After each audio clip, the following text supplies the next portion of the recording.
Hello दोस्तों, आपका स्वागत है मेरे यूट्यूब चैनल खुशी स्टडी पॉइंट। तो आज हम पढ़ेंगे परमानेंट टिश्यू के बारे में। ये होता क्या है, जैसे कि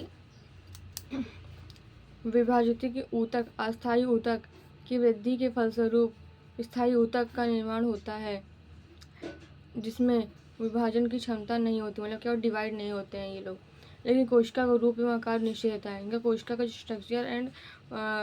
स्ट्रक्चर आकार या एंड रूप जो होता है वो निश्चित रहता है। ये मृत या सजीव होते हैं। और कोशिका भित्ति सेल वॉल पतली या मोटी होती है। कोशिका द्रव में बड़ी रसधानी होती है। उत्पत्ति के आधार पर स्थायी ऊतक दो प्रकार के होते हैं, प्राइमरी एक सेकेंडरी। ठीक है। संरचना के आधार पर स्थायी ऊतक दो प्रकार के होते हैं, simple tissue, complex tissue. Simple tissue में क्या होगा, सिंपल परमानेंट टिश्यू या ऊतक समरूप कोशिका का बना होता है, जैसे पैरेन्काइमा, स्क्लेरेन्काइमा, कोरेन्काइमा। ये क्लास 10th 12th BSc में बहुत ही मोस्ट इंपॉर्टेंट क्वेश्चन है, जो टिश्यू के बारे में पैरेन्काइमा, कोरेन्काइमा, स्क्लेरेन्काइमा के बारे में आता ही है। ठीक है, तो आज के पढ़ते हैं डिटेल में।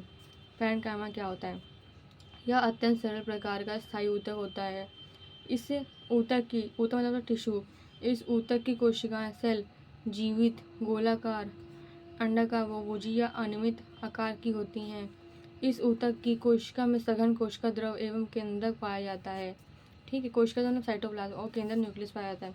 इनकी कोशिका सेल वॉल पतली या सेलुलोज की बनी होती है। प्लांट की सेल वॉल सेलुलोज की बनी होती है और एनिमल की पैक्टिन की। ठीक है, इस प्रकार की कोशिकाओं के बीच अंतर कोशिकीय स्थान रहता है।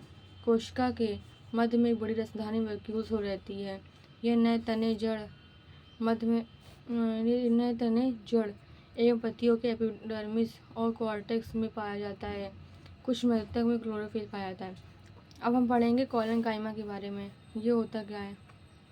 ठीक है, यह इस ऊतक की कोशिकाएं केंद्र युक्त, लंबी या अंडाकार या बहुभुजी, जीवित तथा रसधानी युक्त होती हैं और इनमें हरित लवक होता है। ये एवं भित्ति के किनारों पर सेलुलोज होने से स्थूलन होता है। इनमें अंतर कोशिकीय स्थान बहुत कम होता है।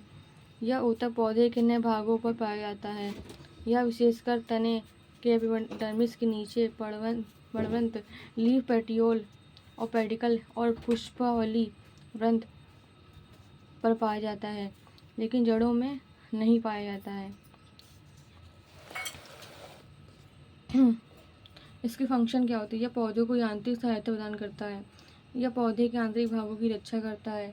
पौधे के बाह्य परतों में यह रक्षात्मक ऊतक के रूप में कार्य करता है और ये पौधे को सामर्थ्य, दृढ़ता और लचीलापन प्रदान करता है। ठीक है, आई थिंक आपको वीडियो सुना है। प्लीज़ लाइक एंड सब्सक्राइब करें। Thank you.